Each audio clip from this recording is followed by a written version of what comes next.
Radar from last night shows where we saw the worst damage. That's also where we expect surveyors from the National Weather Service to be today to decide if it was a tornado that caused the damage. This was in the Belmont area. We also have Donovan Long out in the Comstock Park area with the kind of damage he's seeing there this morning. Hey, Teresa, good morning to you. We have since moved from the last time you talked to us. We are about 5 minutes from our last location in Belmont.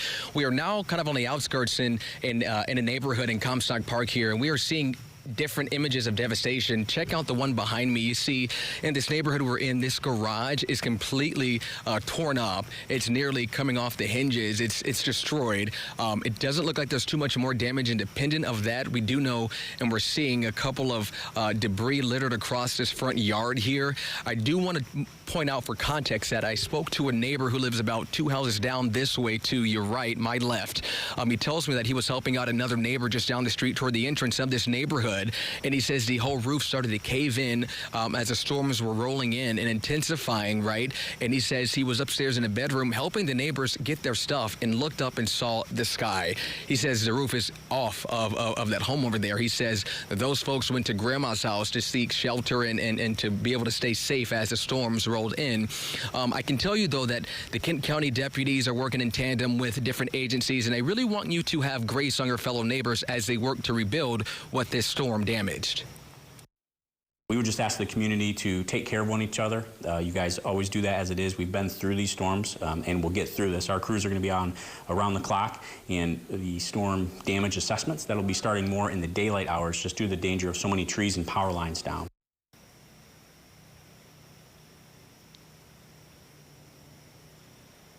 Yeah, Sergeant Brown of the Ming, you just heard from there, says it's very important that you keep in mind that you only need to call 911 if you're in an emergency. He says the 911 Operations Center is backed up. They're not really backed up, rather, but they are fielding several calls from around this community, and they want you to only call if you are in dire need of help. So that's one thing to keep in mind as crews continue to survey damage, come out here and rebuild, and really help families and friends in need in this community, Teresa.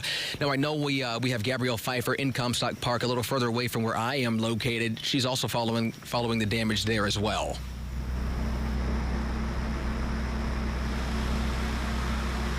Yeah, Donovan, right now I'm on Stony Creek Avenue, and we've been talking about that home all morning that had 3 trees that toppled on top of it, and it was 3 oak trees actually located on the back of the home that fell on top of this house. And I spoke with the homeowner, and she told me that she and her husband were actually eating dinner around the time of when that storm came, and they heard the thunder and it started raining, and she said the back door flew open 2 different times, and then they were able to get inside, and that's when they heard the sound of 3 trees back to back just falling onto their home. She said most of the damage is in their kitchen. And then take a look at this video in a neighborhood just minutes from here. Several homes decimated from those strong winds that blew through the area.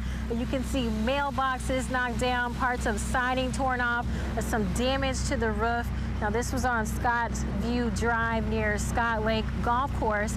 Our meteorologists say that area showed debris lofted into the air during this storm. And again, there are crews that are still working to remove the tree off of this home.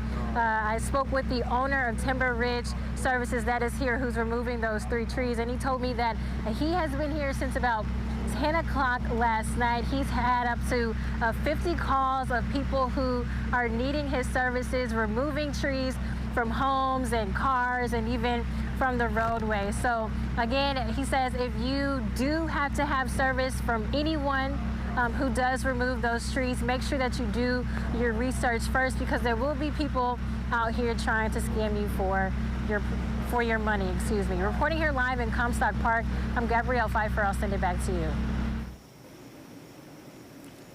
Okay, Gabrielle. All righty, Gabrielle, thank you so much for that report. Really appreciate it. Listen, we are hearing about thousands of power outages across our community. Teresa, we know that that's only going to intensify and get worse before it gets better, it seems.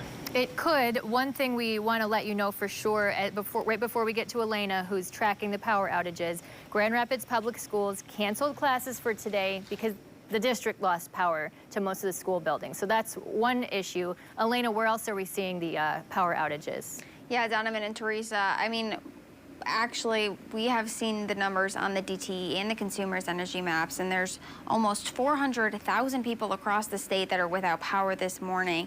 And like I said, that's according to Consumers Energy and DTE outage maps. But we're going to take a live look at the current Consumers Energy outage map. As you can see, there's almost a diagonal area where you can see the storm caused these outages. Now, it looks like they stop right near the Ann Arbor area, but actually that part of the state is covered by DTE. Now, the DTE map shows that more than 150,000 people on the east side of the state are without power. Now, Consumers says its teams are currently working to restore power as quickly as possible. And if you are experiencing an outage or issue, you can report it to Consumers at 800-477-5050. Teresa. Okay, Elena, thanks for tracking that for us.